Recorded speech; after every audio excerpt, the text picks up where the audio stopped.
রাত কা নেশা গানে অভিনয় করে রীতিমতো ফেসবুকে ঝড় তুলেছেন তানজিন তিশা। তবে গানটি সে এমনিতেই গায়নি, এই গানের পিছনে অনেক কাহিনী আছে। তো চলেন সেই করুণ কাহিনীটি আজকে জেনে আসবো। আর ভিডিওটি ভালো লাগলে অবশ্যই লাইক কমেন্ট শেয়ার করে পাশে থাকবেন, যেমন এর আগের ভিডিওতে লাইক কমেন্ট করেছিলেন মশিউর রহমান, মারুফ আহমেদ, আপনাদেরকে ধন্যবাদ। তারপর এমনটা হলো কেন বুঝলাম না। বেশ কিছুদিন যাবত আপনারা খেয়াল করবেন তানজিন তিশাকে অভিনয় থেকে দূরে রাখা হয়েছে। সে প্রতিনিয়ত ভালো পারফরমেন্স করে যাচ্ছে, তারপরও সে অভিনয়ে চান্স পাচ্ছে না। অনেকগুলো নাটকেরই টিজার বের হয়েছে, তারপরও তাকে কেন নাটক থেকে বের করে দেওয়া হচ্ছে, কেন তাকে চান্স দেওয়া হচ্ছে না?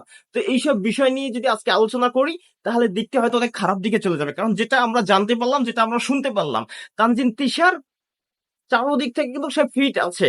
তার ভিডিওর স্কিল থেকে শুরু করে তার অভিনয় আমাদের দর্শকের কিন্তু হাজারো মানুষের মন কেড়ে নেয়। তারপরেও কেন সে চান্স পাচ্ছে না? সর্বশেষ ঘুমপুরিতেও কিন্তু তার ভালো একটা পারফরমেন্স দেখেছি, ভালো একটা সাড়া দেখেছি, অনেক সুন্দর অভিনয় করেছে। তারপরেও কেন সে পিছিয়ে আছে? কথার বেলায় কিন্তু শোনা যায় চলচ্চিত্র জগতে আসলে আপনি যদি ভালো কিছু করতে চান, আপনাকে অবশ্যই পরিচালক যারা আছে তাদের মন জুগিয়ে চলতে হবে, তাদের রাতের খোরাক হতে হবে, তাদের মনের চাহিদা মেটাতে হবে, তাহলেই আপনি একজন সফল অভিনেত্রী হতে পারবেন। তানজিন তিশা সে একটু রাগচটা টাইপের মেয়ে, যার জন্য সে পরিচালকদের মন জোগাতে পারেনি, তার জন্য হয়তো সে নাটকে অভিনয়ে চান্স পাচ্ছে না।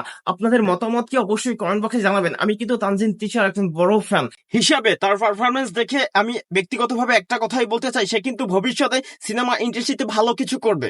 তারপর তোমার জন্য শুভ কামনা রইলো, ভালোবাসা অবিরাম, তুমি অনেক দূরে এগিয়ে যাও সেই দোয়া রইলো।